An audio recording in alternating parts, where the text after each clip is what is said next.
I'll call this meeting to order. Welcome to General Services and Public Works Committee. Today is February 13th, and it's noon, and we are in the library community room. Before we start with our 10 agenda items, I have a couple of quick announcements. I'd like to welcome Woody McEvers to General Services. He's filling in today, and this is his first General Service meeting in his 21-year, 1 month of service. So welcome. Thank you. Time. You know what's weird is it's all the same people out there, though. And I'd also like to call attention to our city administrator today. It is his 60th birthday, and I want to wish you the happiest birthday ever. Thank you very much. Happy birthday.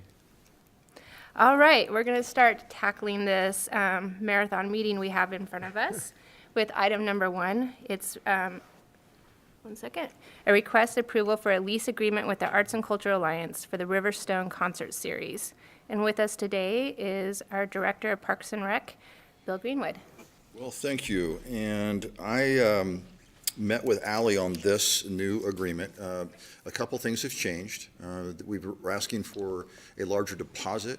When we do these agreements, what happens is if they don't get out of the park when they're supposed to, we don't have any recourse to recoup our losses of our people there. And so I'm using this a bit like an escrow account so that it's refundable, obviously, but if there's some overages because we have a locked-in price, this way we can recover those. That's the only real change that what we're seeing here, other than they've always been provided a great service to our community. Free concert. It's been going on, I think, for 11 years now. And you know, it's just been a great event. They've been easy to work with, and they follow the rules, and not much more I can say about working with those folks other than it's easy to work with them. Great. Any questions? Woody? So could you say that again on what changed? I'm asking for a larger deposit. Okay. So that, again, when we're locked into a contractual agreement, it's a set price. And if they want to start earlier or go later, or their setup took too long at the end of the night, we have people there sometimes as late as midnight.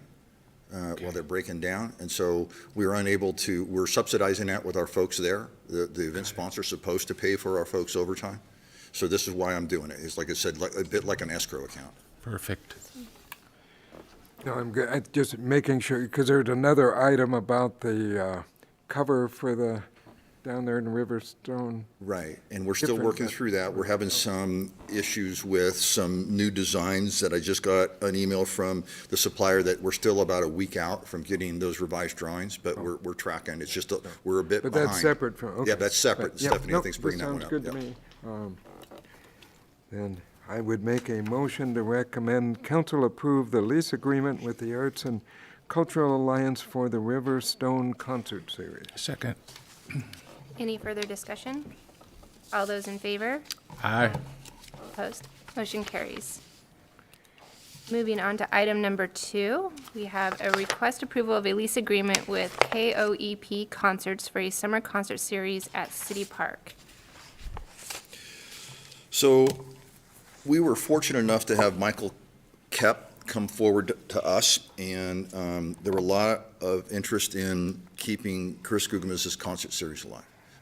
The family had talked to me about one of them doing it and want just to carry it on with his name, but they weren't part of his business model and part of his DBA.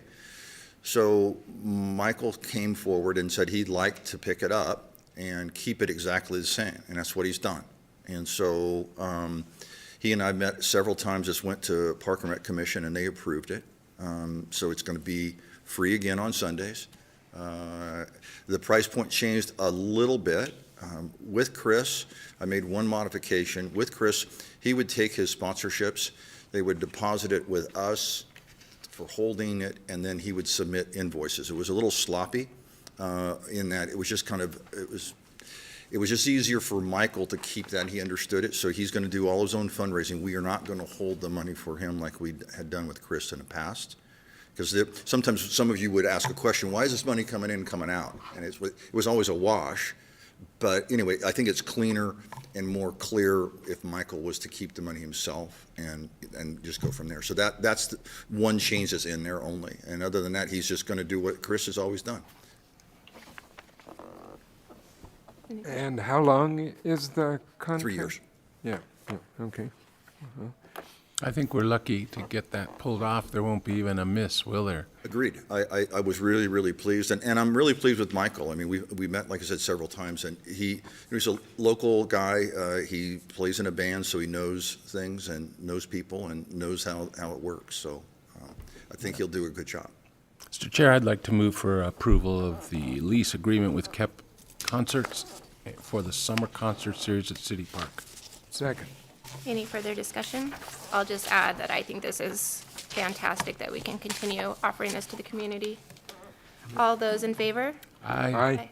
Opposed? Motion carries.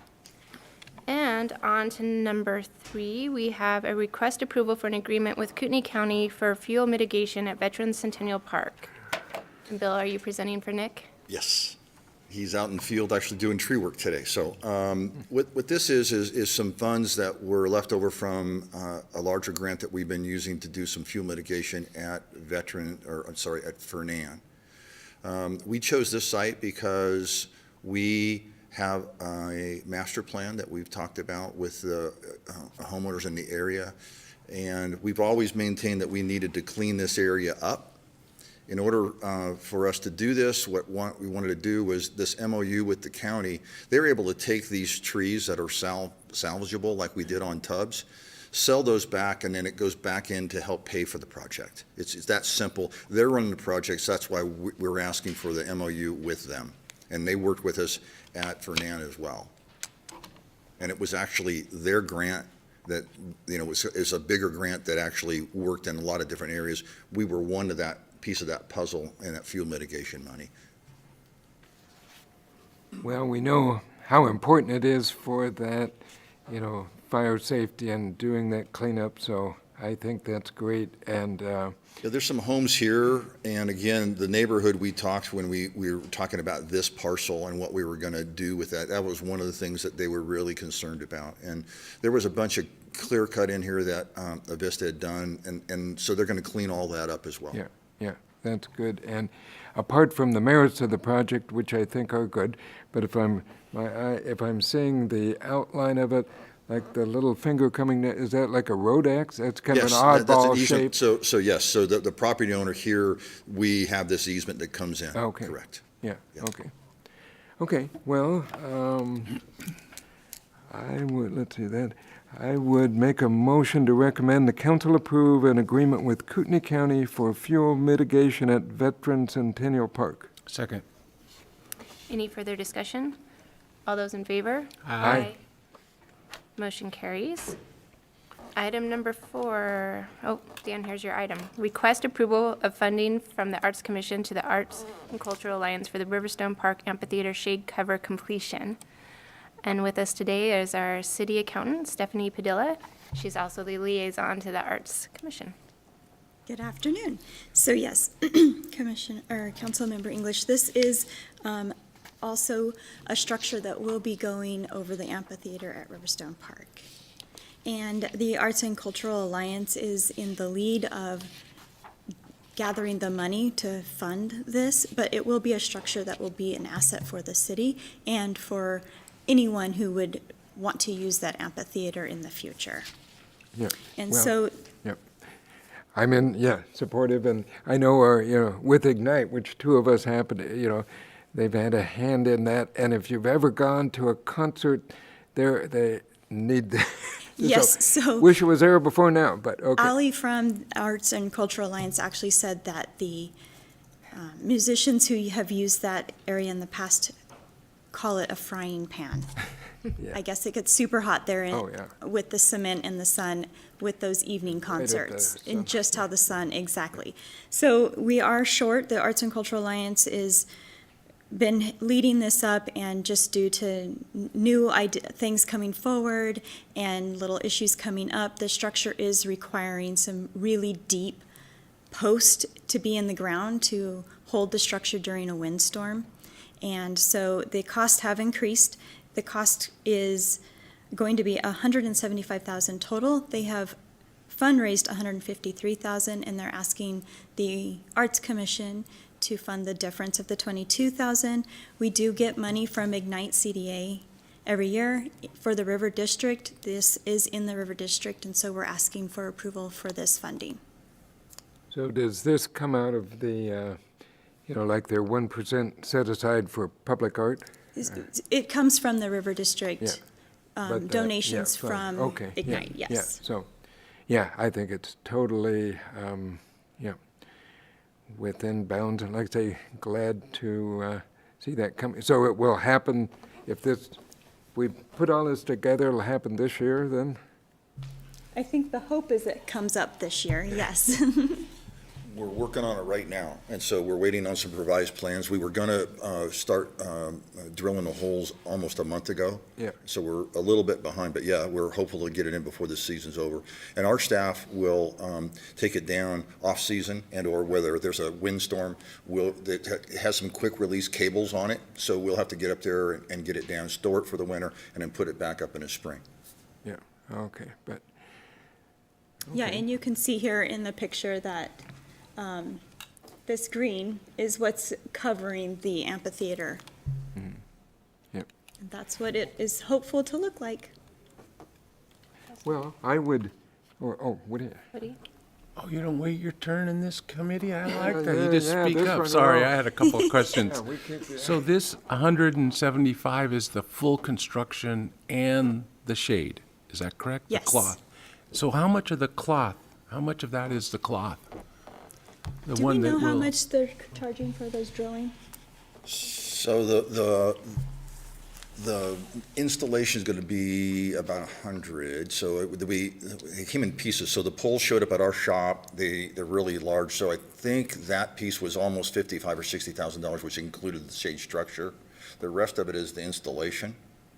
So yeah, we have the product, and just we're also going to custom fit the shade sail. So once the posts are in place, then we'll take some measurements, because if they're off a little bit, we want to make certain that the shade fits the post, right? So we're going to, once those are in, then we'll take the measurement, and then they will then custom fit it, and then send it back to us, and then the contractor will put up the first time.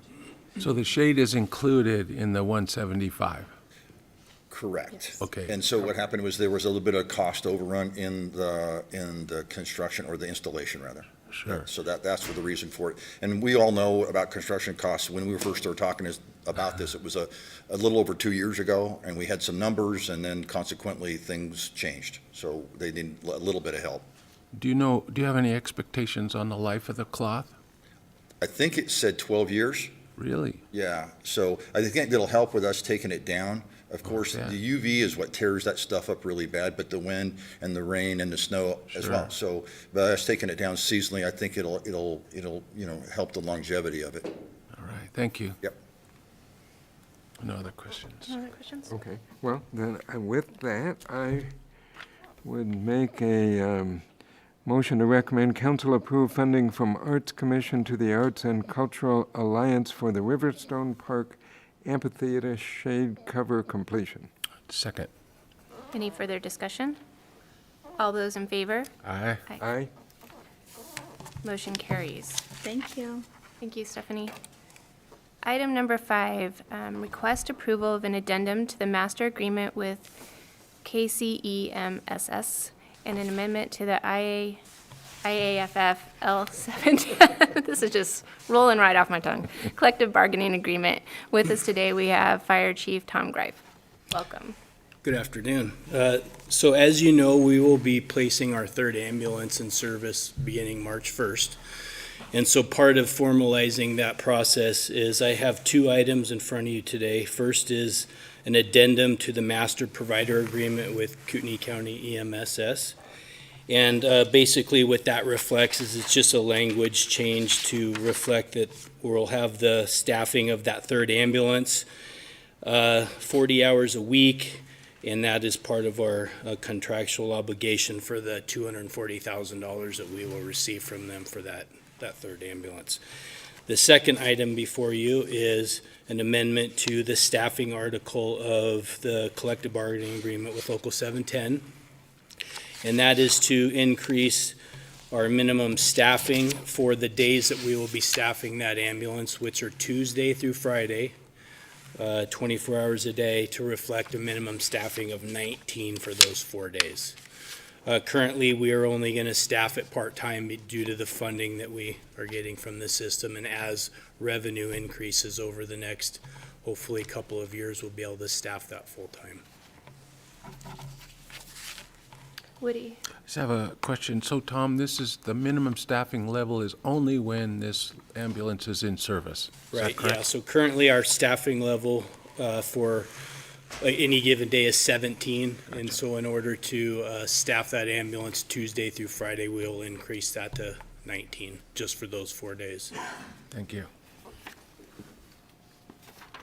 Dan? I have a conflict there, Oh, I think. Because you're on that EMS. Just as soon you make the motion. Well, I will, can you, are you, anyway, yeah, I will recommend that council approve the addendum to the master agreement with KCEMSS and the amendment to the collective bargaining agreement with IFFL 710. Second. any further discussion? All those in favor? Aye. Aye. Motion carries. Thank Thank you. On to item number 6, request approval of municipal code amendments to chapters 13.08 and 13.16, establishing new wastewater user charges and capitalization fees.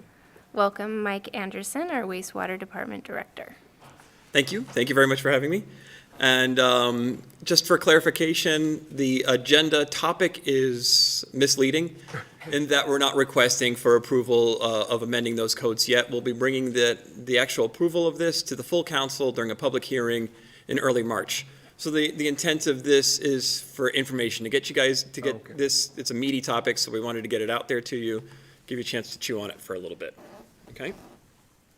So, Idaho Code 50-1030, subparagraph F, allows us to, it allows the city to prescribe rates. It's a mundane title, but it's super important. That it's what gives us the authority to assign rates and collect fees for, among other things, sewerage services. And the wastewater department does that every 5 years. The reason for that is to make sure we're keeping up. It's a very dynamic industry, so things change. We need to make sure that firstly, that we're both adequately funded and then also fairly funded. So in just a moment, I'm going to introduce Sean Coeur with HDR, who helped us go through this whole process. And he'll explain it to you. We'll try to keep it at a high level for brevity purposes, but I really do encourage you to ask questions that you may have.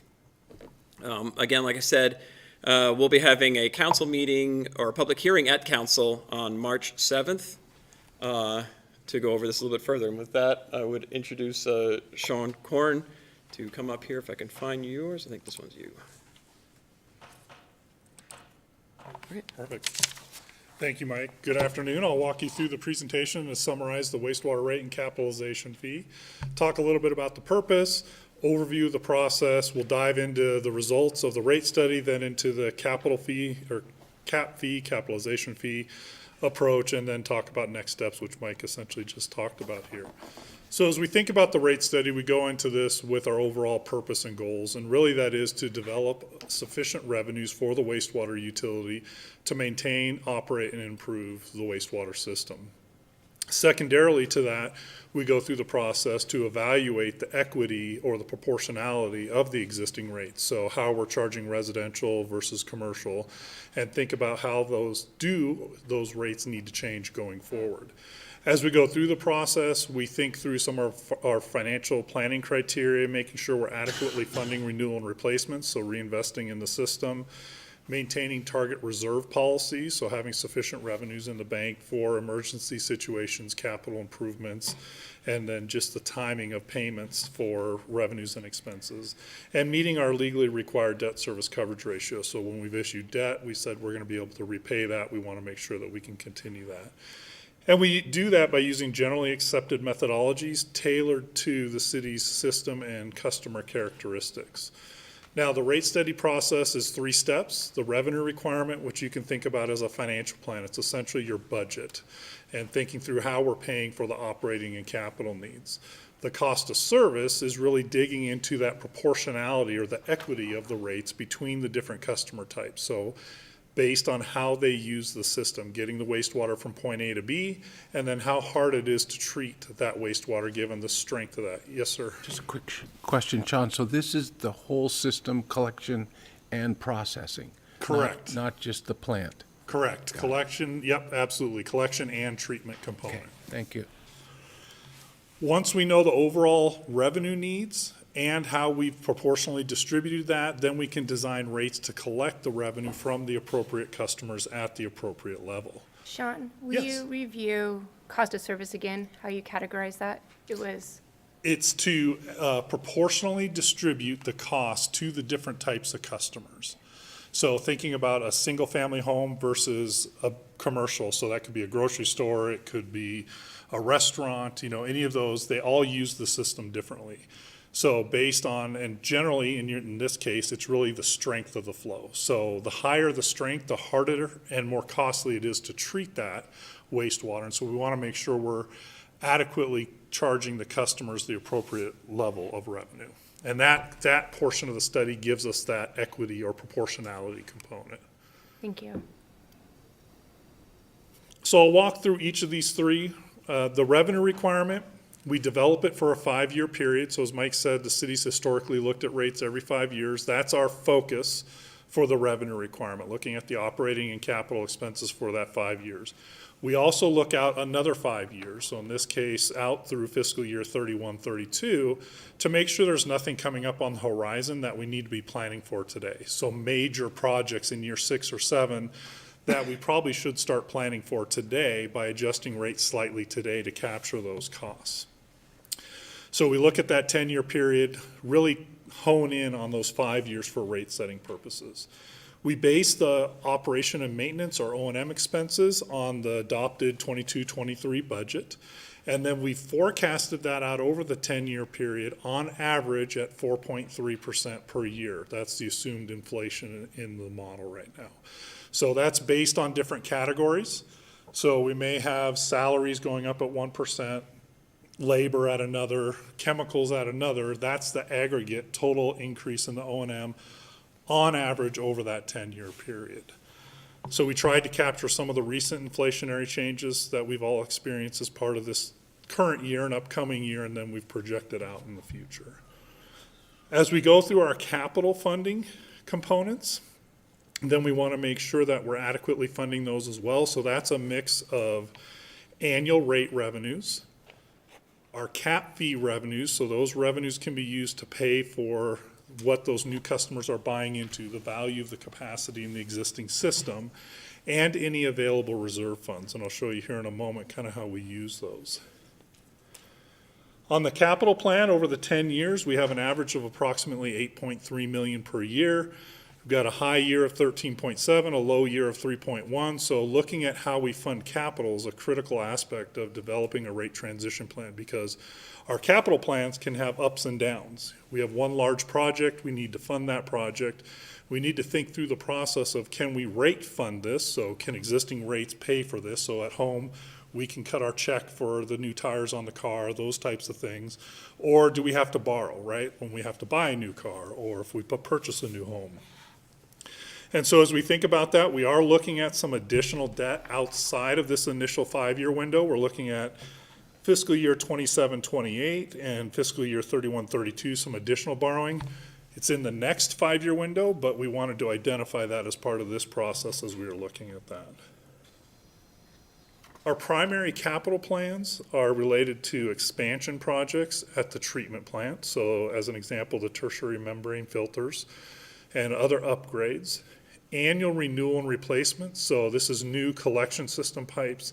This is maintenance at the treatment plant itself, just maintaining the system to continue to provide service, and then annual equipment replacements. So as I've alluded to a little bit as we've talked through this, really when we think about how we're going to fund that capital plan, then it's looking at how can we use our cap fee revenue? How does that apply to specific projects, or how do we apply that to our capital plan? Are we reinvesting in the system at an adequate basis, that renewal and replacement funding on an ongoing approach? All while maintaining adequate reserve levels, meeting debt service coverage ratios, and if any long-term borrowing is incurred, we have to pay that debt service back. So how do we build that into the plan? As I mentioned, no debt in this 5-year window. We're looking out at the next 5 years possibility, just depends on the timing and cost of all those projects. So here's a summary of our revenue requirement analysis, and this is each of the years. We start with fiscal year 23 and we carry that out through fiscal year 27. The bars are our total annual expenses. So just looking at 2023, the bottom bar, or this blue bar here, that's our annual O&M expenses. The green bar is our rate-funded capital. That's the reinvestment in the system on an annual basis.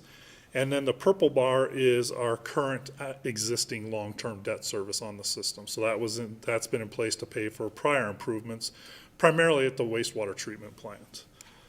The red line is our current revenues before any rate adjustments. So what you can see is we're just breaking even here. We're using a little bit of reserves in fiscal year 23 to balance, but as we go out, you can see that with inflation on O&M expenses, that 4.3%, funding our capital and funding our capital plan, then our revenues are inadequate or insufficient to fund our total operating and capital expenses as part of this process. So that's, again, remember that's before, the red line is before any rate adjustments. So what we need to do is tip that red line up so it touches the tops of each of those bars. That would mean that our revenues equal our operating and capital expenses. I have a question for you, Yes, if I sir. could. So can you talk a little about the debt service? Because that seems to be the most out of balance, looking at that. Is that It's just the way I stacked them. You can probably parse that any way you want. Is it O&M? Is it capital? Is it debt? But that debt there is primarily for the past wastewater improvements that have gone on at the treatment plant. So I call it 5C1 and 2. So I Gotcha. don't know if Mike, So you we're want to talk still about paying those it at all. off. Correct. Those were loans through the state that Right. were borrowed to pay for those projects. Okay, thanks. So one of the items we had to think through during the rate study was how do we balance the impact of adjustments to rates along with using existing reserves? So the bars represent the amount of reserves that are available for the wastewater utility, and that's made up of an operating reserve. So the day-to-day O&M, the timing of bills versus the revenues coming in the door. The capital fund, which is the red, which you can best see in the out years. The cap fee fund is the green, and then our equipment and replacement fund. And so for each of these, we go through and look at how and when can we use these reserves to pay for capital projects, or do we have to use the operating reserve to pay for O&M as part of that?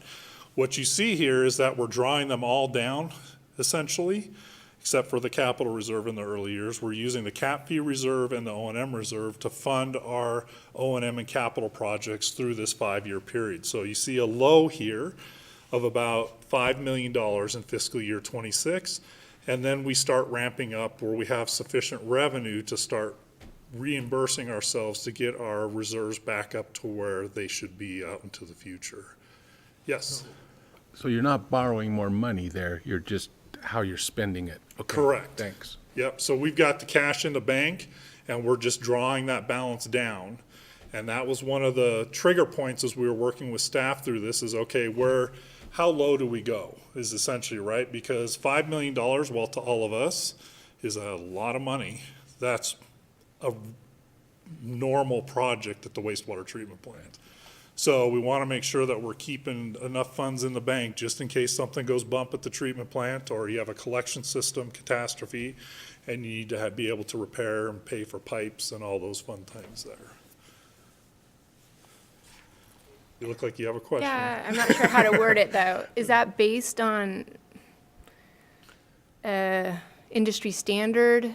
No, that was perfect. So yeah, so for each of the reserves, we may have different target minimum balances. So a lot of times when we think about the operating reserve, the low end of that is probably somewhere around 60 to 90 days of annual O&M expense. So that's our operating target minimum. Capital reserves generally don't have a minimum just because our capital plan goes up and down so much over the years. But we like to have at least 1 year of annual average capital in the bank. So when we look out over 5 years, okay, we have this much, divide by 5, we need that on the books so that we can maintain that. Cap fee floats. So that reserve we only use on specific projects as we go forward. So that's kind of dedicated to those projects. So we kind of outline those through the study as to what those fees will be used for. And then the equipment replacement fund kind of goes up and down over the year, just as new equipment's purchased, funds get transferred to that each year through the process, and then we just keep rolling that forward to buy new vehicles or equipment in the future. So we're getting low in 2026, but we feel like that's kind of our bottom, and you can see how we've kind of built this. It starts getting back to where we have more reasonable reserves out into the out years. The other item we look at is our debt service coverage and total debt. The blue bars are our total debt. So you see that runs at about $3.5 million, and then out in 2028, it jumps up to $4 million. That's that new debt in that year 6 and 7 that we have out there.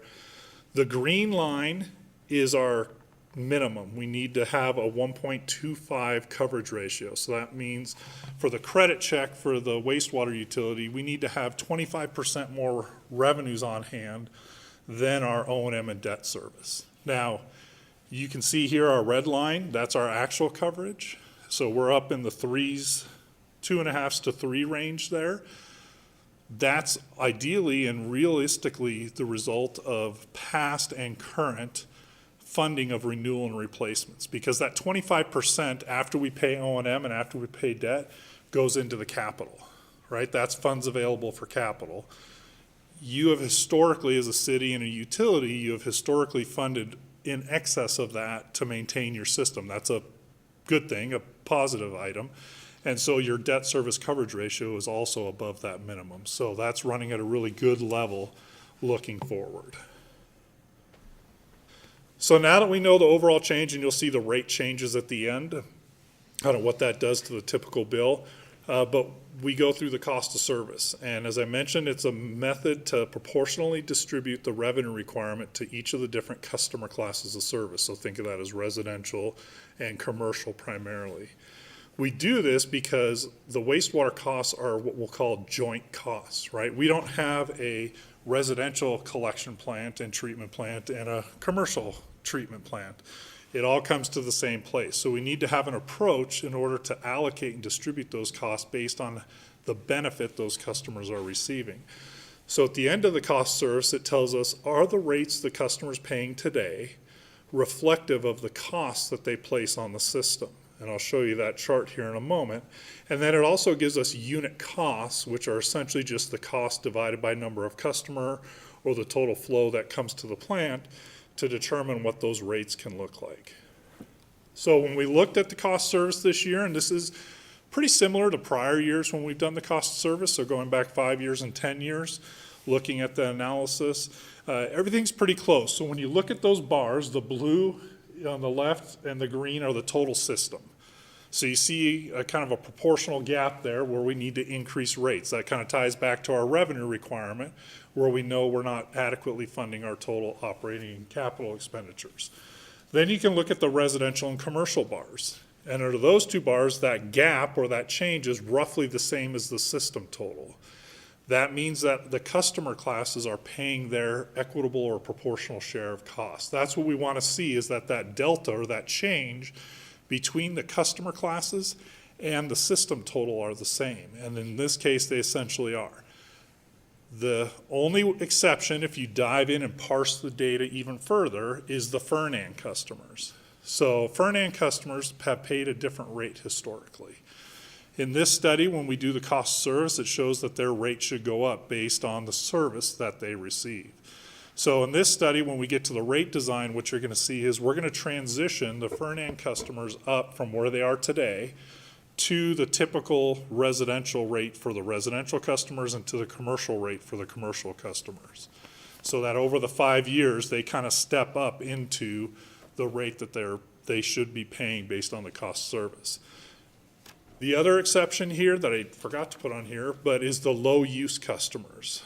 So those customers, we allocated costs to them based on how they use the system, and you'll see an increase in that rate as well as we go into the rate design. So if I understand that right, so Fernan customers for their sewage fees, whatever, I mean, pay less than if you're out in Coeur d'Alene Place or downtown. Oh, wow. There was a Well, contract yeah, that we need to bring them. the contract expired 2 years ago? Yeah, it was 2 years Yeah. ago, we had sunset. So this is now looking at them as a customer. Yeah. What is the cost to serve them? And we're seeing that it's really no different than any other residential or commercial customer for the city. And I assume in the past, there was a time where they all like septic tank and had to get added into our system. Correct. So actually, would have been fair if they were paying more at the front end, but, okay, that's for another, okay. Get But their if we're all payback. even out, okay, we're all gonna be even, Stephen, okay. Correct, yes. So now that we know the overall revenue needs, the top of the bar and the revenue requirement, and that with the exception of low-use customers and Fernan customers, it's essentially an across-the-board adjustment. We're not gonna change the rate structure or how you're charging the customers, just the amount that we're charging the customers. And as we do this, we look at your current rate structure. Is this an industry standard? Is it what we're seeing in the industry? And the answer is yes. You know, as we go through and look at the structure here in the slide, you'll see how that's I can talk about how that's very similar to other utilities. And then we adjust the overall components equally, and as I mentioned, we're phasing in Fernan as part of this. So when we look at the rates, there's two components.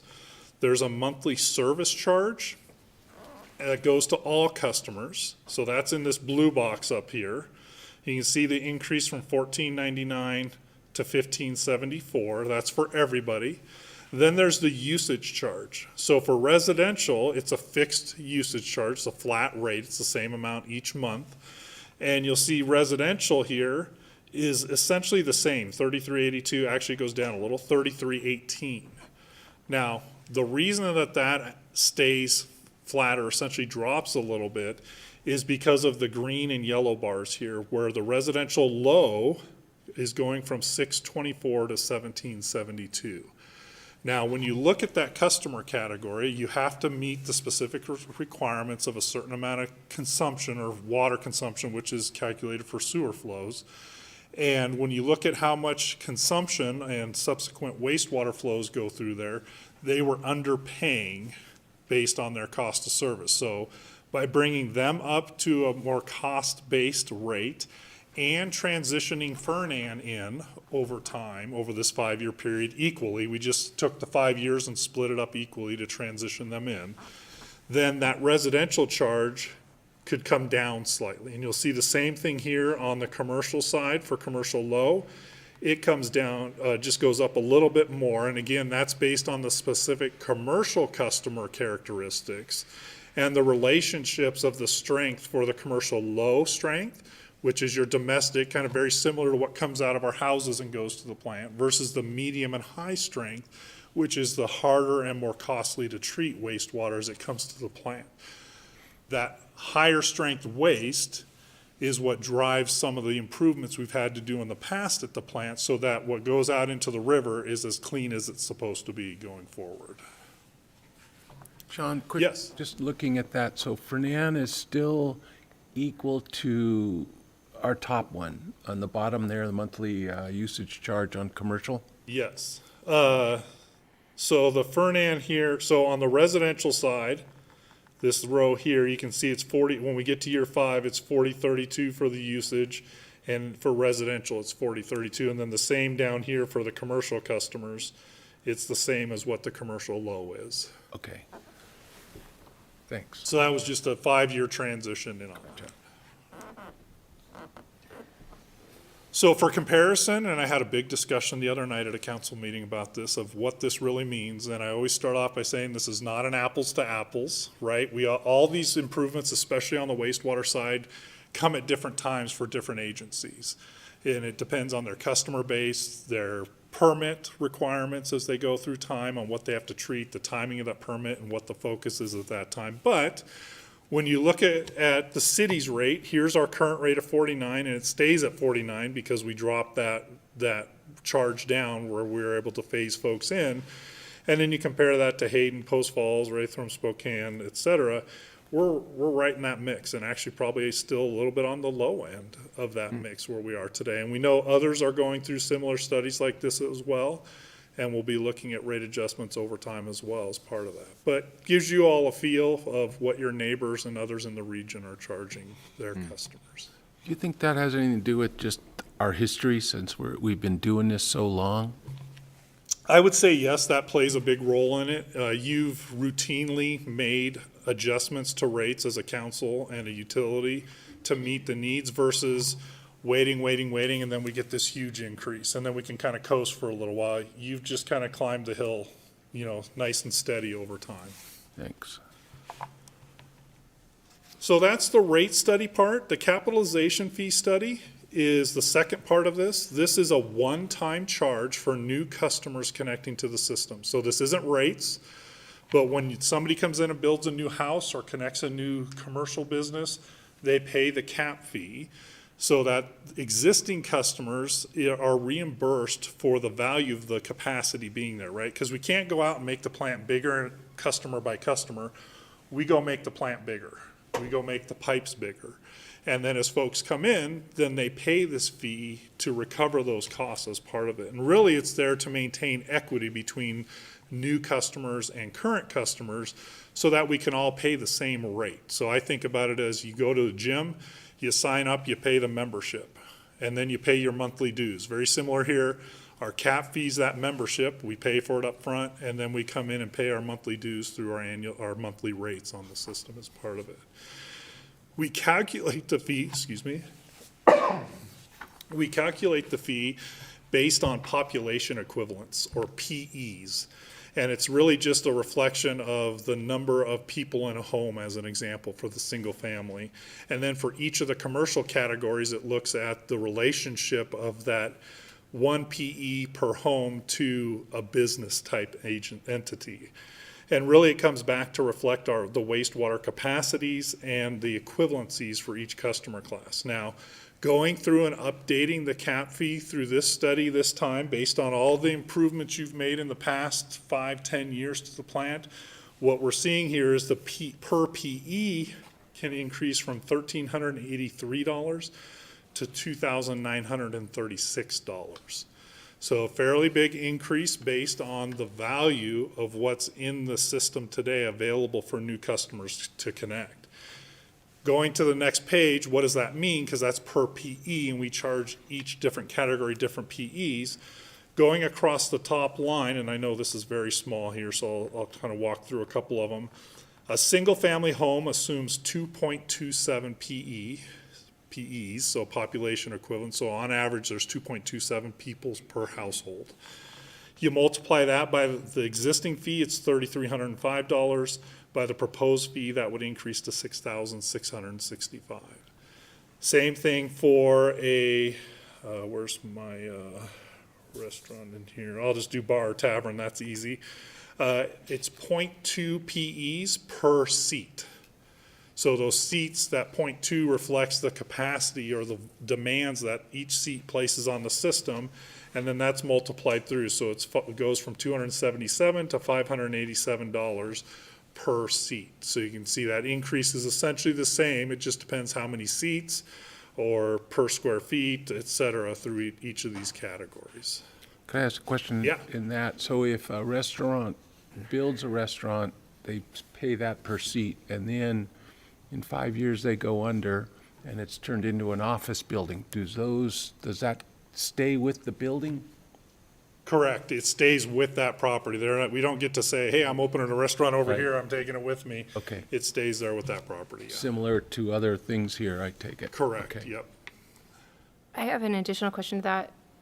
For a restaurant that then applies for outdoor seating, seasonal outdoor seating, do we have that in here?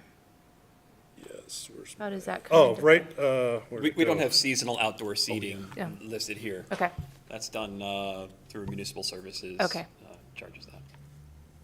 Thank you, I was looking for that again. It's a, yeah, it does, and those fees, also just for clarification, when they are paid, they are not, if they decided to make those fees permanent, those are not, they don't rack up, and if you paid $10,000 over the last 10 years for it, you don't get to apply that to a cap fee.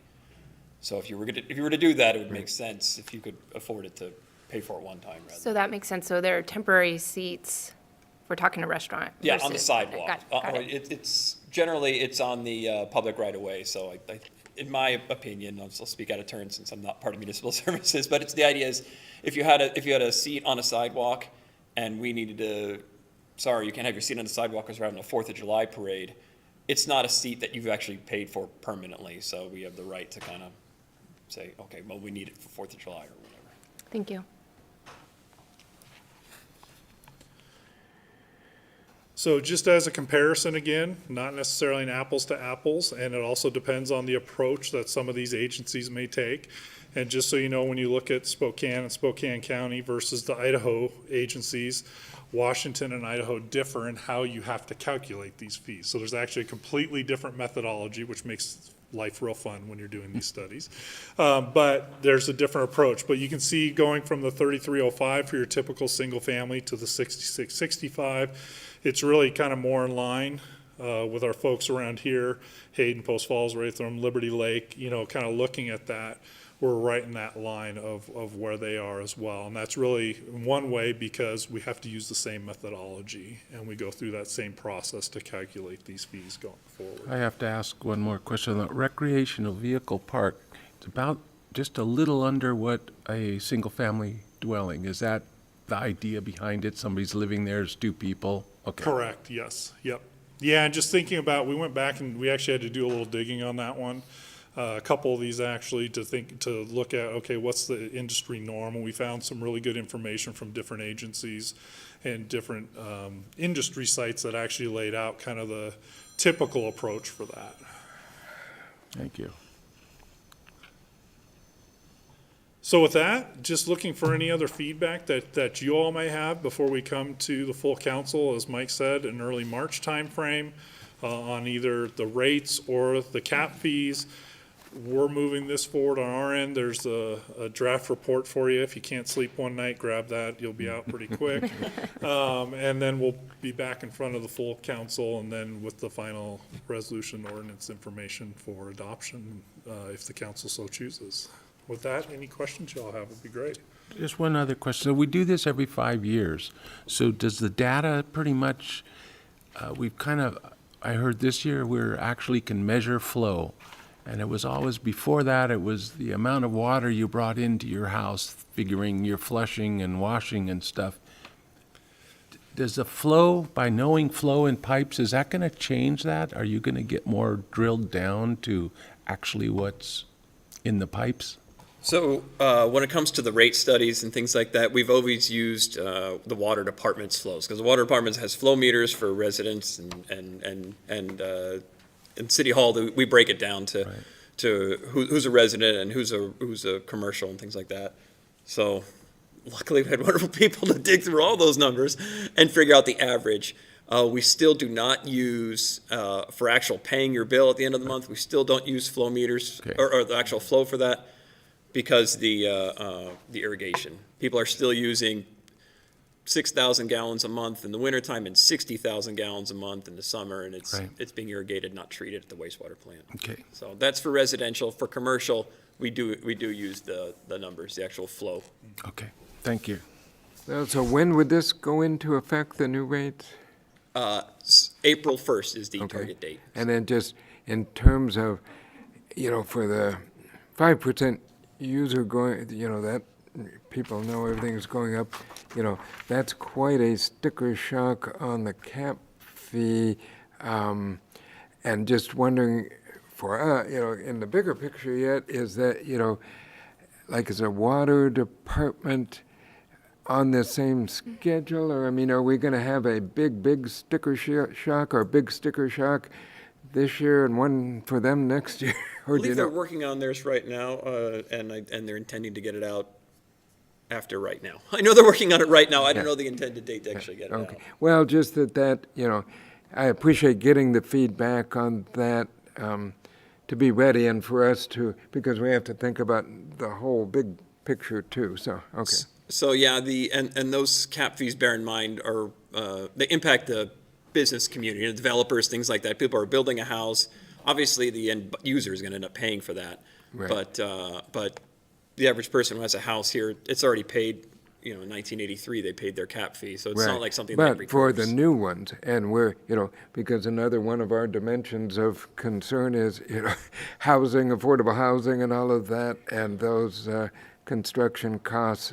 I mean, that's part of new construction costs for residential and how is let's see, a home versus a apartment? How does that work? Or blended together, or? So, do you want to? Go ahead. No, you're going. Go for it. Because I try to not step on his toes because I really love the rate study. But you can see a single family, is just assumed to be basically larger. So it's 2.27 PEs, whereas And is that per bedroom, or is it I'm sorry?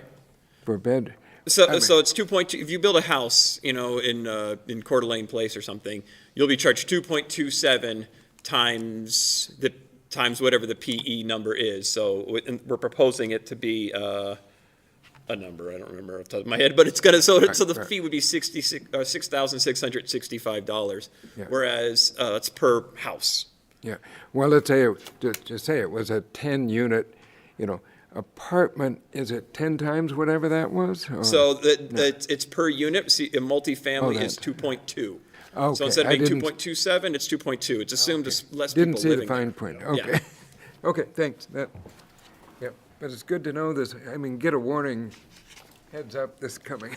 So, yeah, and we reach out to NIBCA, and different agencies, North Idaho Building Contractors Association, Right. different agencies to try to give those folks a heads up Yeah. on what it is we're doing, Yeah, for the same reason.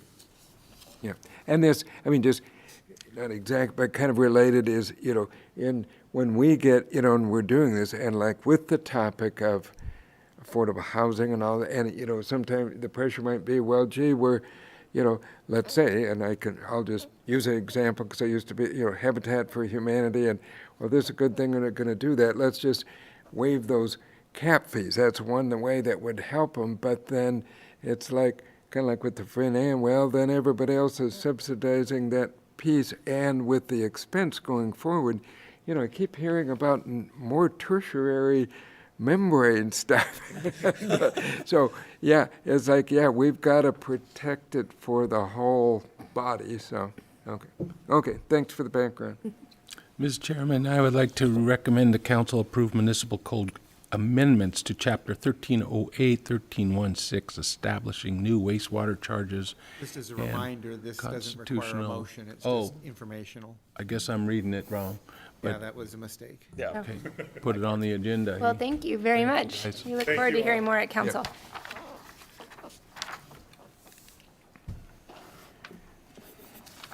All right, moving on to item number 7. We have a request of approval. Sorry, now I'm looking at all the motions. Excuse me. Of amendments to Personnel Rule 11, unpaid leave of absence, and Personnel Rule 27, FLSA exempt employees. And we have our Human Resource Director, Melissa Tosi, with us today. Good to see you, Melissa. Thank you. Nice to be here. This is a pretty simple, short rule in our personnel rules that hasn't been addressed or updated for a number of years. So just bringing it forward for a couple of small amendments. The first part under A, requests, there isn't currently anything written under requests, and so it's just giving the employee some guidance on really what the department head needs from the employee on what they're needing for the unpaid leave. So the department head is really just looking for an explanation of what the reason for the leave, what the length of the leave is, what the length is needed, why it's needed, and any additional information that would be helpful for the department head on what the leave is centered around. So that was added to the rule that isn't currently in it. And then in the rule now, there is those 3 durations of leave currently listed, 1 week. The department head has currently the ability to approve the leave. The extended unpaid leave goes to the HR director. And currently, and this is the main amendment that I'm bringing forward to you today, any leave beyond 12 weeks, an employee is required to come to city council to request that leave be granted, which is a little odd in our current leave processes. So I'm recommending that process be changed to from the employee going to city council to request anything above 12 weeks to go to their department head, and that request to go to city administrator. That is a more typical process of our internal leave structure. That has never happened since I have been an employee here, and it would be an unusual process for an employee to come to city council to request leave. So that is the main change in this rule. The rest of the C through F is currently in the rule now. It's just kind of written more clear now, but the rest of the rest of the rule is currently as written. So those are the 2 main changes, just adding the request part at the top for the employee to explain the reason for the need for the leave, and then for the beyond 12 weeks, changing that approval process, going to city council to go to the city administrator. So that are the 2 main changes. All right, Woody? So just a question, so when somebody goes on unpaid leave, what impact does that have on the staffing around, Manning, police, fire, engineering? All of a sudden there's a body not there to do the work. How is that impacted economically? Well, it could have a major impact, and that is why there's 3 kind of main lengths of leave. The up to 1 week, a department head has the ability to approve that. I think generally most departments are able to manage that and work staff around that time. Right. And so the department head just gives HR a heads up on what that time would be.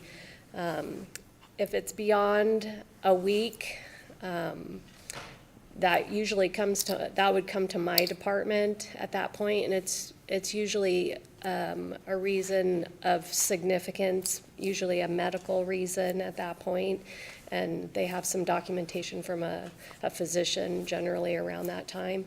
I have never been involved in a leave without pay that goes beyond 12 weeks. That's why I don't believe a time has ever came to city council. But there could be a reason for that. I think that our leave requests, though, for it to come to city council, I'm not sure that would be something that you would want to approve. Our city administrator would easily work with the department head with that, but that would definitely impact a department for sure. Thank you. Kind of almost like a vacation. If you had a week vacation, 2-week vacation, economic value on the department's probably the same. Yeah, for short term, sure. Thank you.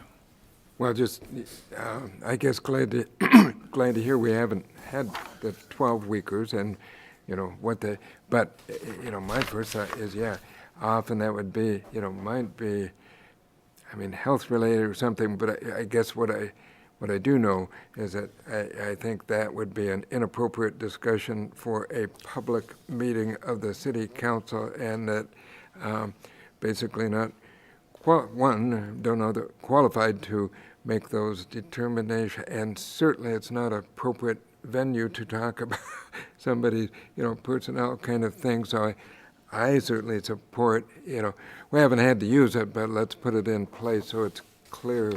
Yeah, it gets diverted from a council action, so. Yeah, and I did post the personal rule change, and I sent it to all 3 of our employee groups, and I didn't have any concerns from any of the groups on the personal rule changes as well. Great, thank you. I'll go to the next rule change. So Rule 27 is with our FLSA exempt employees. This is actually very specific to our deputy fire chief changes. So our deputy fire chiefs in the past have been covered under a separate memorandum of understanding, and they have agreed to no longer be covered under that separate MOU. So we are bringing some of their specific benefits that have been covered under the MOU. We are bringing that language now into this specific exempt employee rule. So while this is new language, these are really not new benefits to them. These have already been approved by council, but I just wanted to make sure that these are going to be new into the personnel rules. So under the sick leave option 2, the deputy fire chiefs do get paid 41% of their banked sick leave option 2 hours, where our other exempt option 2 employees get paid 35%.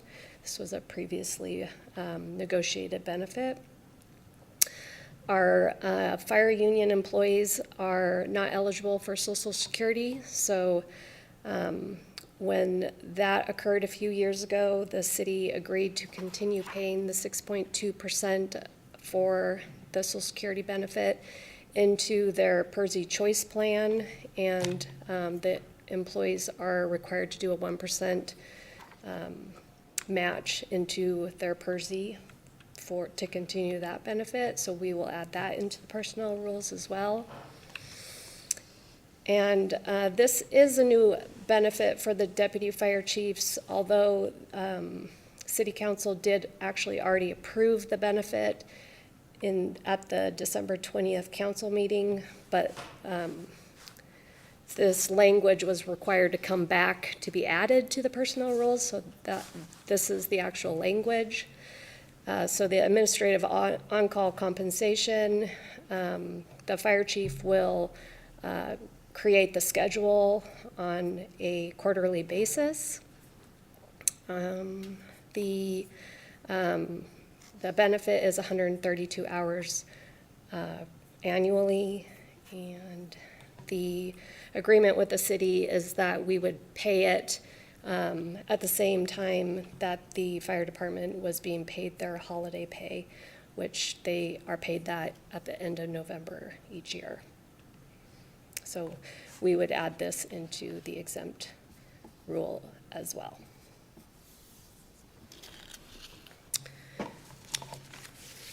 I have a question for you. When you on-call pay, same as regular pay? The on-call pay will be paid at their base wages, yes. Thank you.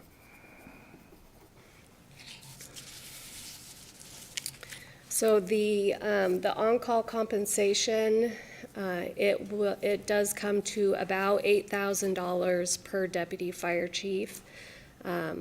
It will give the city an opportunity to budget for it into the 2023-24 fiscal year.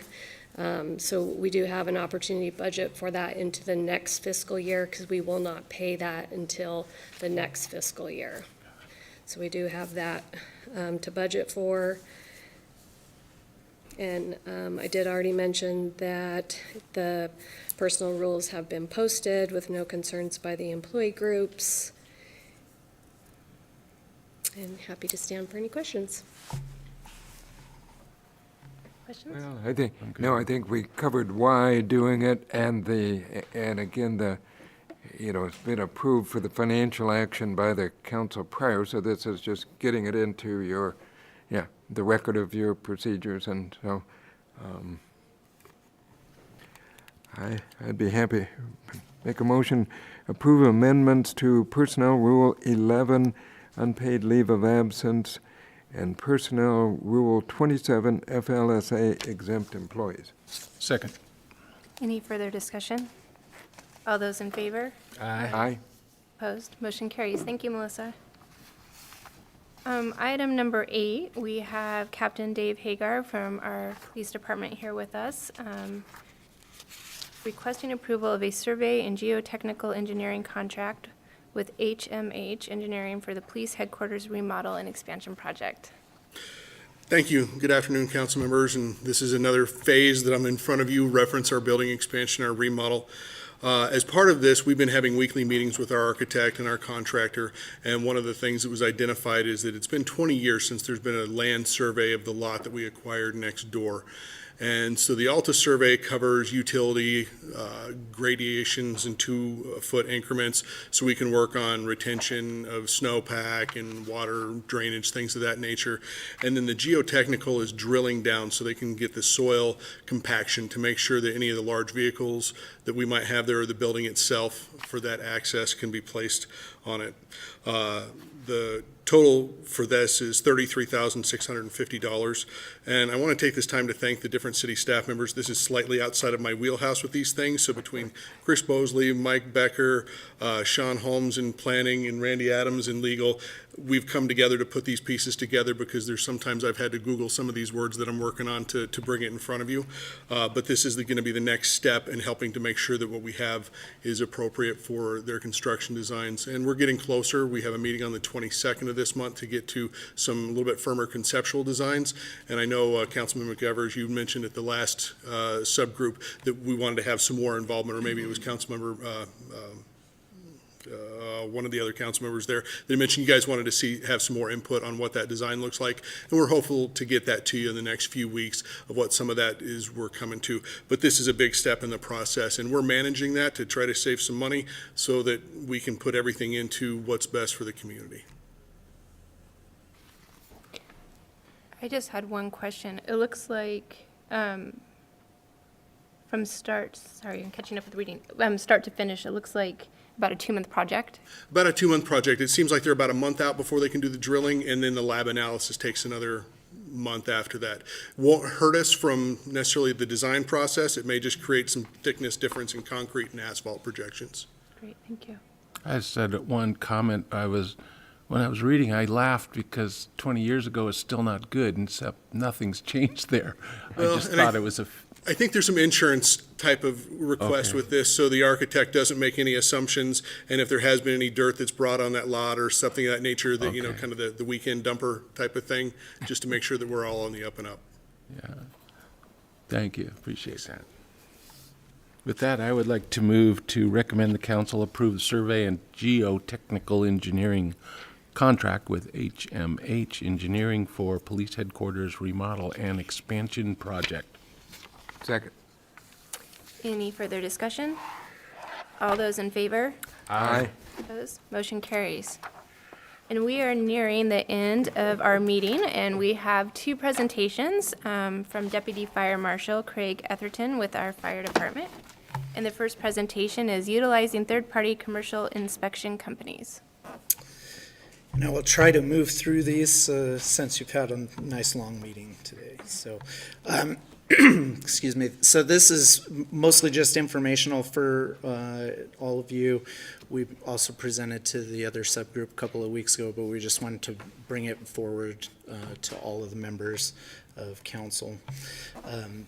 So we are looking to begin working with a third-party inspection company to manage how our fire protection system inspections are done by the individual maintenance companies in order to make sure that we are staying up on our code compliance, and that all of the systems in all of our city buildings are up to snuff and working the way that they're supposed to.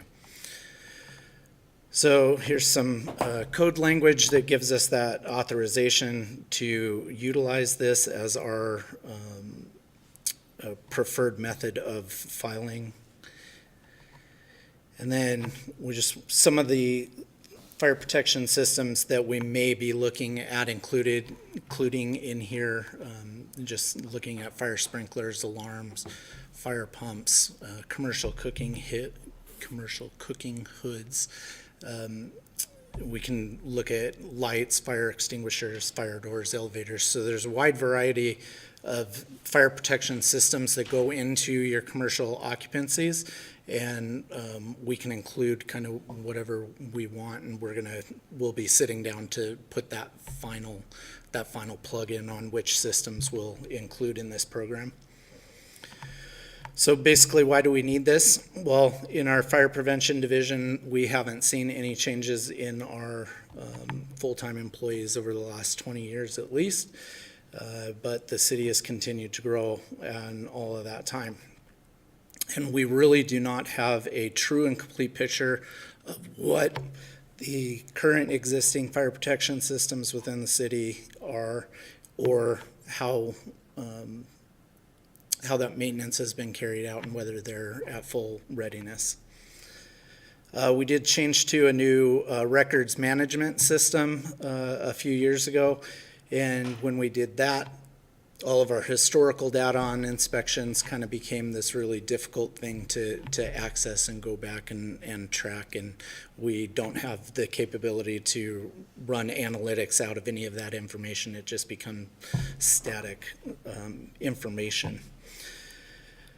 But really, the true reason why we want to do this is we want to ensure that all the fire protection systems that protect the property in the city of Coeur d'Alene are maintained and they're operational so that they work when they need to be.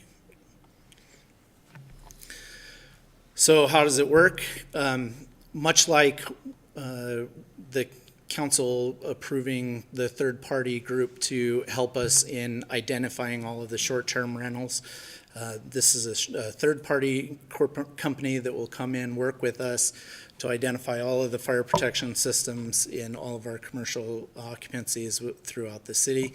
Just stuff that we haven't had good records on over the last many years, and we want to build that inventory. We want to know where we're at, so that we can tell you how good we're doing, or our inspection companies are doing at keeping our systems maintained in the city. I was thinking that's exactly like what we want to get data on the short-term rentals. And is a quick question. Yeah. So is this something that, I mean, people would have to go out to this, and this would be the way everybody goes, or does some say, I want the fire guys to come, or is this the way all of them would be done? Through the third party? I'm gonna hit the Okay. process on how it'll all work. Okay. So basically, the third-party company comes into town. They meet with all of the individual ITM or inspection, testing, and maintenance companies that do work in the city of Coeur d'Alene. And they will go through all of their licensure, their training, their education, and make sure that they meet the state requirements for all of that stuff. They'll teach them how to run the program, and hopefully they put in the work to try and identify all of the systems in the city. Obviously, there's going to be some information that we'll have to work with them to develop and to get out there. As part of the program, they can send automatic discrepancy forms or violation forms. We don't want those types of forms to come from a general email, right? So we will work with them to create that wording between the fire department and legal to make sure that our wording is good. It's on fire department letterhead, so that if your business gets a notice of a discrepancy, you know that it's a legit thing, and you know that we're standing behind that notification as well. And then, but then does the customer, the small business owner, whatever, is this now the route that they would all have to go? Yes, sir. Is through this vendor versus Yep. which I think makes sense, and it'll be uniform, and you'll have the data, so, okay, that. Yep. Yep. So this is just an example from one of the companies of a dashboard, and it gives us the opportunity to run charts and graphs with the information that comes in. It'll show where inspections were done, if there's items that are still open to be addressed, if they've been assigned to an inspector for follow-up. So just kind of a general look at what that might look like. So currently, our records management system, if we get a copy of a fire sprinkler report and we enter it into our records management system. Now, in the following year, when that system is due for service again, if we don't get the notification from the service company, it becomes overdue in our records management system. So this is just the first page of about 5 pages of my initial dashboard on our records management system, showing all of these overdue systems. Now, if we look at the names of these places, we can probably see a lot of these have probably been done, right? But as it stands now, our 2 inspectors would have to, or deputy fire marshals would have to go out and contact all of these folks and say, hey, did you guys get your system service? When was it done? Can you send us a copy? We got to try and do all of that legwork to try and track all of these overdue notifications down ourselves. And right now, that would just be a lot for the 2 of us that are in the office in that position. And is that really the best use of our deputy fire marshal's time is phone treeing all of our commercial properties in town to make sure that their systems have been serviced? We don't know. We think this gives us a better option. And then just kind of a little review of what our fire marshals do. So currently we are looking at plan reviews and doing permit occupancy inspections. We do licensure inspections for mobile vendors, daycares, a little bit on the short-term rental, life safety inspections if folks call out for those.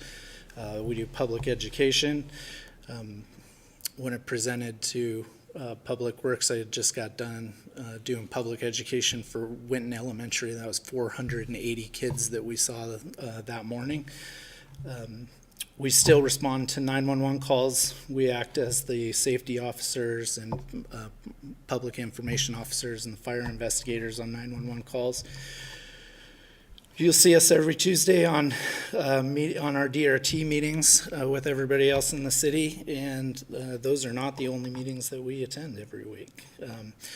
And we also attend all of the event and special event planning and do inspections and stuff for those.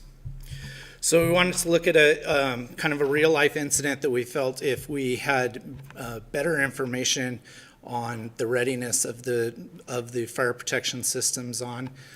Maybe we could have seen less damage here, or we would have been addressing these things earlier. But we had a fire in a motel up on Appleway. We did have sprinkler activation. There were no fire alarms attached to the sprinkler system, so in current standing, that would not be a code compliant operation. Of course, we do have to go back and look at the code that was in place at the time, so it may or may not have been a bad thing or the wrong thing, but it would have been addressed by these inspection companies as they did their annual inspections, right? We found that they were completely missing a fire door here. And these fire doors help to keep smoke and fire from we isolate it, right, so that it doesn't go down this whole hallway and affect all of that. And that creates less property damage and helps all of the people on the other side of the door be in a safer environment. But as we were doing the investigation, walking around, we found painted sprinkler heads. We found sprinkler heads that were all loaded up with dust and debris because the maintenance is obviously not being done the way that it's supposed to be done. There was also a bunch of exit lights that weren't illuminated and weren't available when this building needed to be evacuated. So we think if we can get better, more consistent annual inspection on these fire protection services, we're making these buildings safer for our citizens and the folks who come to visit with us. So basically, what does it cost? The third-party inspection company charges a fee to the individual ITM companies to submit a report to the system or to the program, okay? Right now, the ones we're looking at are in the neighborhood of $15 to $20 per system, okay? And that could be for 15 to 20 for the sprinkler system, 15 to 20 for the alarm system, 15 to 20 for a fire pump, right? And it's the individual company that pays that fee to the third party, okay? The individual ITM company can choose how they absorb that fee, right? So they may pass some of it on to the occupant or the owner of the building. They may pass all of it on. They may keep some of it. It's really up to them how they deal with that fee. But the benefit to us as a fire department is all of the fees for this system are being handled between the third-party company and the individual inspection company, and there's no fee to the city or to the fire department ourselves. And we get this good built-up program knowing that our systems are being maintained the way they're supposed to. There are some local companies that have added additional fee to this, and they use that additional fee to fund personnel costs. So Meridian charges an extra $15 or $20 on their inspection part of this, and they fund an extra position down there. The Valley, I think, funds a part-time position with some extra fees generated from this program as well. So again, just another look at what kind of systems can be charged. And they tell us that we can also partner with our water department to ensure that all of our backflow devices are getting inspected as they're supposed to annually as well. And we've had a little bit of discussion with the water department, and they kind of have their own system, but they may come in and look and see if there's a benefit to them being in this program as well. And so we just want to present the concept, make sure that you guys know how it works. If you own a business in town and your inspection company comes to you and tells you your next inspection is going to cost you $15 more or $30 more because we're utilizing this new program, we want you to understand that, or hopefully to be supportive of doing this in lieu of seeking additional full-time employees to help manage these things. So just a real quick review on it. It doesn't cost the fire department or the city any money. We think it's a cost-effective option for increasing our current level of service without seeking additional full-time employees. We want to increase compliance and tracking of fire protection systems and service, which may also have a positive impact on our insurance rating, so our overall ISO or our ISRB ratings. We get credit for the amount of buildings that we can get inspected annually. So if we can increase that number, we hope that would be helpful in our rating. Like I said, Meridian did this when they started. They were about 76% compliant within their city, and 4 or 5 years later, they're 96% compliant with getting their fire protection systems serviced annually in the city. We think it will increase public safety through ensuring that maintenance is getting done correctly, and we just wanted to see your guys' comfort level with moving forward with a program like this. Well, I think this sounds very good.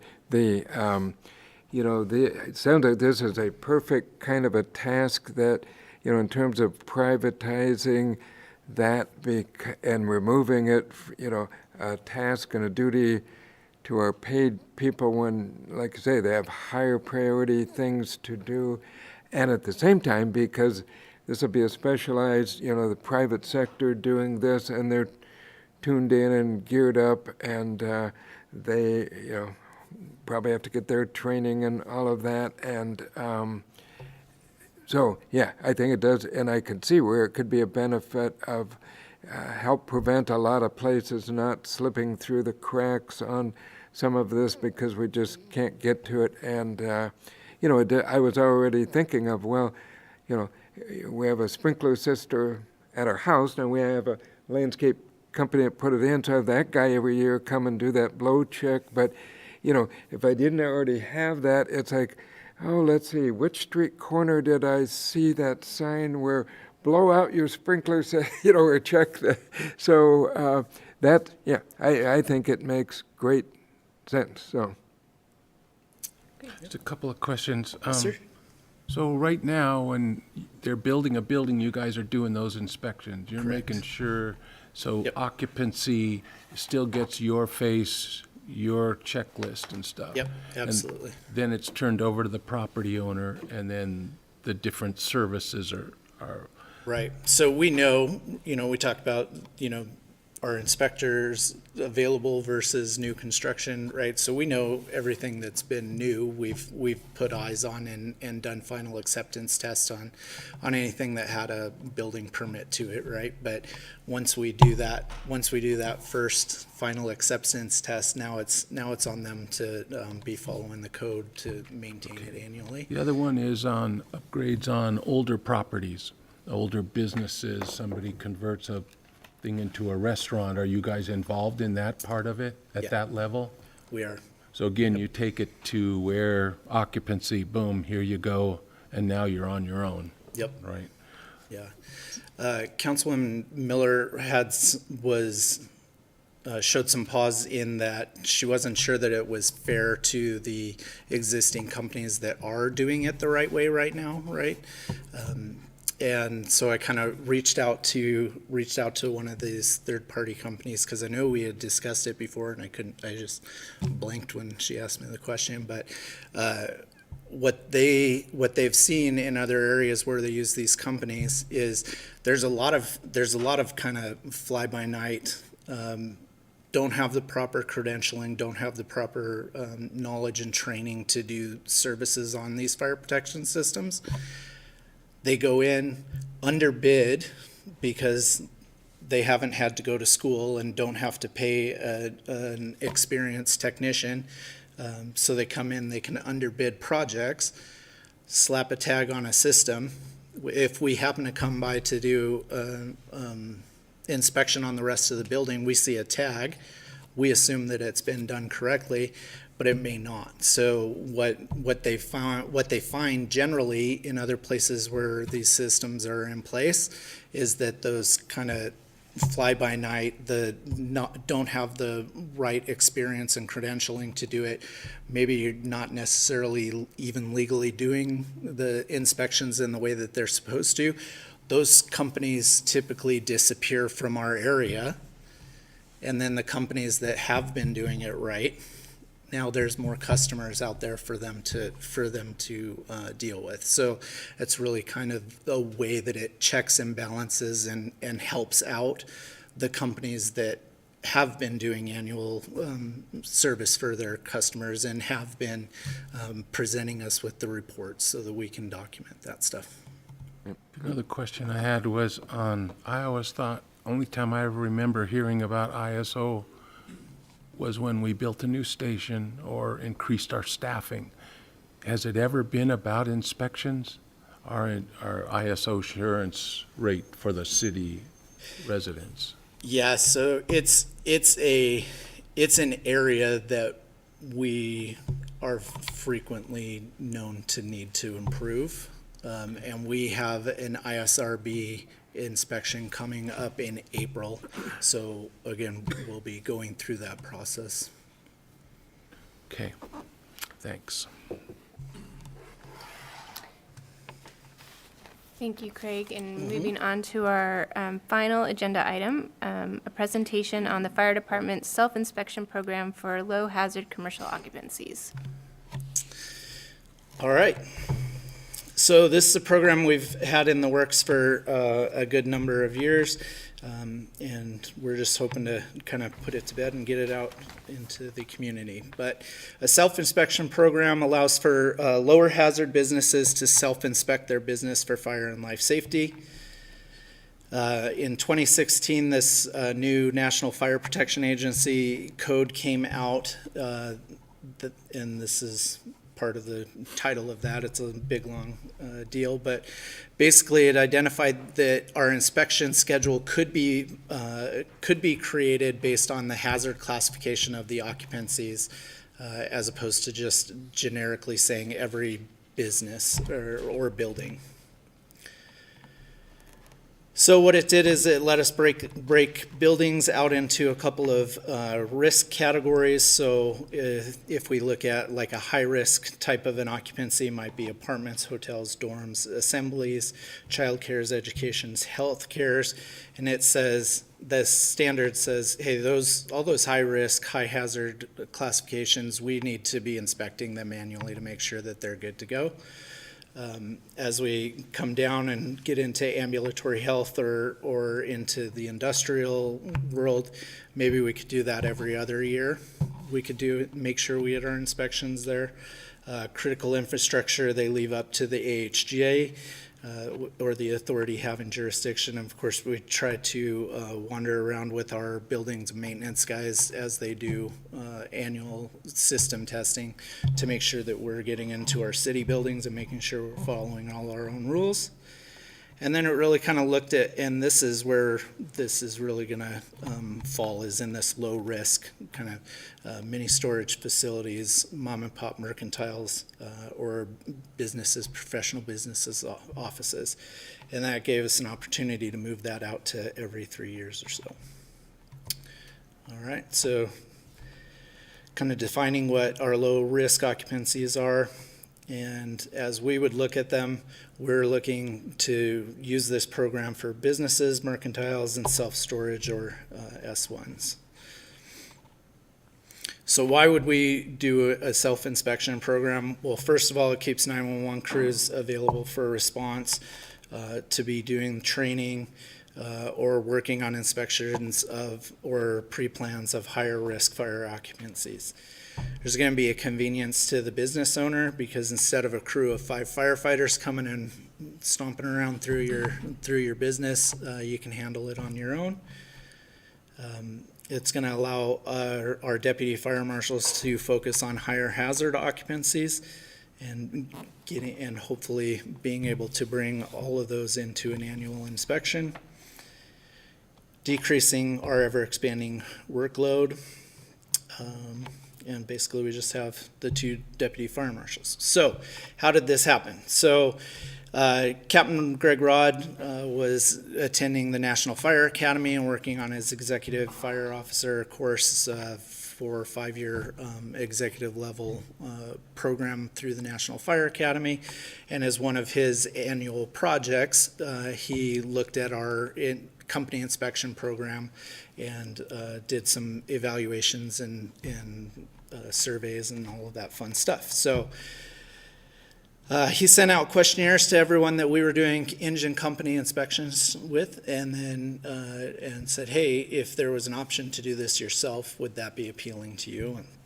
And he got an overwhelming number of folks in the surveys said yes, they would be interested in a self-inspection program. So this is how it will work per our current SOP that's been written. So it's an opt-in program that we'll advertise in the fire department to let people know that it's out there and tell them who would be eligible. As I would see it, I think we would do a couple of kickoff events in an area like Harbor Plaza, right, where there's 60, 70 small business type occupancies there, right?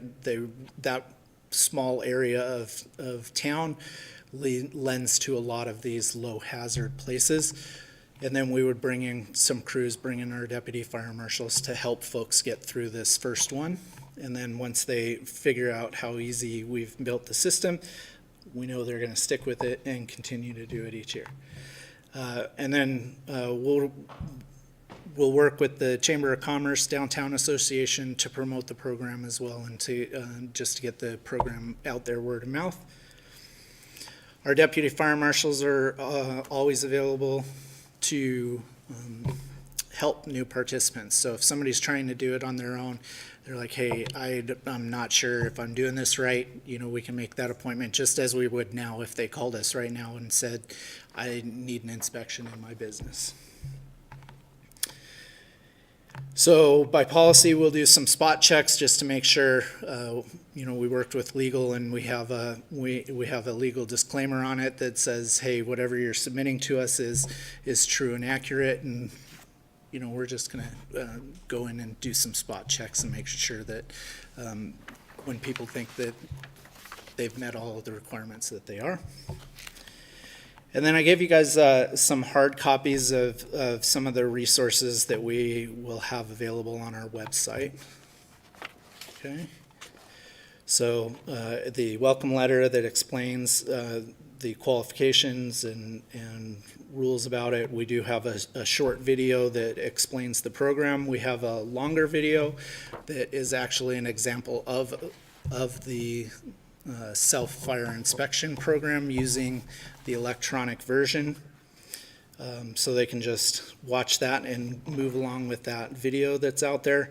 It's an electronic application. It can be printed out if you prefer to print it out and write everything on paper and then upload it to the electronic application. There's instructions, there's information, drop-down menus that explain, what we're looking for. And then we also have the trifold there with the common deficiencies that are found in these low hazard occupancies. So some of the requirements in our insurance surveys and rating bureau, each occupancy is supposed to be inspected annually. All high hazard buildings are required to have pre-fire plans. We had taken a long time off from company inspections and then restarted them in 2010. By 2015, we had mostly finally completed the city at that time. But of course, we've continued to grow over those next 7 years there, while our prevention division has remained at the same amount of staffing, and our on-duty crews are responding to more and more calls every year. So they have a higher demand for training and responding to calls and just moving through and adapting as they need to protect the city. So some challenges, we realize that since it's a voluntary program, the difficulty obviously is getting people to join, right, and getting people to stick with it. But quite frankly, in these low-level or low-hazard occupancies, we're going into a counseling building that might have one fire extinguisher, and that's the only thing I'm looking at, right? It's an office at a foyer and one fire extinguisher. They can do that, right? I have pure faith in them that they can handle that. Or it may be a small clothing shop down on Sherman, right? Again, maybe the only fire protection system that they have in there that they're looking at is a fire extinguisher, or making sure that their exits are clear. So we think that it's a benefit to those business owners to not have a crew of firefighters roaming through there to look at one or two things, and I think it will be good, and I believe that we're going to be able to get people to sign into it. And really, quite frankly, any of these low hazard occupancies that we can get inspections in is better than nothing, because we're concentrating our efforts with our deputy fire marshals and our crews where we can on higher hazards, right? We may not get to these low hazard inspections occupancies for years and years and years, But if I can get them to submit on their own annually, then that's at least giving us something that we don't have.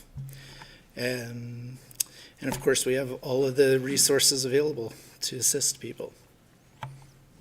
That's pretty much it. Again, there's no cost to it. Everything is all built already.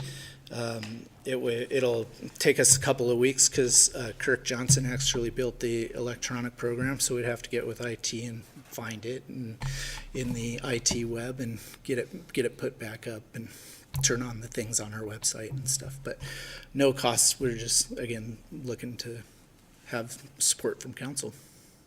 A quick question. Yeah. So if a low hazard business chooses to do the self-inspection, did I understand they'll do it annually, but then you guys go in every 3 years? Yep. Okay. Make sure that they are doing it correctly. Yeah, awesome. Just a couple things, if I could. Yes, sir. So it almost felt like you're out of the inspection business, whereas that originally was the job, wasn't it? I mean, the bigger picture as we've gotten older and bigger and stuff, right? Sure. So up until this last contract, our title was fire inspector, right? And Right. that really is a specific action as opposed to what we truly do within our prevention division now. We are, we're the ones that are creating the programs. We're the ones that are here doing presentations for you.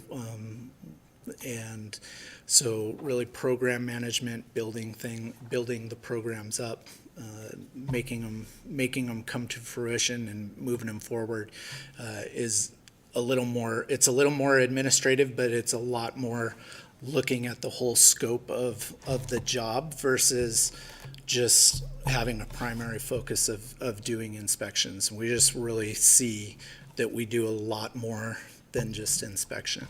And that's kind of why we moved the job title to a fire marshal, deputy fire marshal position. Is within a fire marshal's office, we do deal with public education and investigations and inspections and Okay, but the inspections are just kind of, you're rearranging them, I guess, is a diplomatic way to put it, yes? Yeah, we want to focus, like I said, so ISRB wants us to get into all high hazards and have pre-plans on all of them and do inspections on them annually. And we want to be able to refocus our efforts to make sure that all of our high hazard occupancies are getting annual inspections, as opposed to maybe just hitting a few of them every year until 5, 6, 7 years goes by, and then we've actually made it through all of the high hazards and the medium hazards and the low hazards. So I think it's really more about restructuring where we want to put our focus of our bodies, our fire marshal bodies or our engine crew bodies, to be the most effective without coming to you for more employees. I guess I was relating back in the old days when it was cool when the firemen showed up and took you around and showed you things, and you heard the story, and they're all crawling around doing their thing, and I get it, best use of, but those relationships were always important, I think, and maybe I'm going back too far, when you kind of knew everybody and stuff, right? So I think that's still our main focus when we look at our prevention division. We focus more on an educational component of it, right? We're going to do everything we can to keep you from having to sit down with legal to help us to draft a violation letter to serve you some sort of fee, right? But if I can explain to you why it's important that you get your fire extinguisher serviced, why it's important that that clothing rack can't be shoved up against the fire extinguisher so nobody knows where it is when it's needed. If I can let you know that, hey, you're based on your normal clientele, you might look at having an AED in this place, right? You have a clientele that's maybe older, or maybe, it's a medical clinic or something. that might be a great place for us to start talking about how can we bring an automatic external defibrillator into your business so that you can be prepared, and how can we help you to train your employees on that or whatever. So I think just there's a little bit of a change in our philosophy, and really within the fire service and fire prevention, we're looking more at critical risk reduction. So just risk reduction throughout the whole community, and our messaging is not just about fire and fire safety. It can be about wearing bike helmets. It can be about, wearing seat belts and not drinking and driving, and how do we cross streets properly. And so really just taking a more global view of our communities instead of just staying in a small fire prevention bubble. Gotcha. Thank you so much. Appreciate bet. that explanation. I think that's good. That's, we have to prioritize resources, and so I think that's good. And if people do some of that on their own, actually, they might remember too, and if you have a third-year cycle, there's kind of that check mark on it. So, no, I think this is a good, cost-effective, but in the end run, maybe safer, because more won't get done. So, thanks. Thank you, Craig. Thank you. And with that, we are adjourned. No motion. Okay, Nope. great. Are we having cocktails now? It's been 2 hours. Thank you, guys, and happy birthday, Troy. Yes. Well,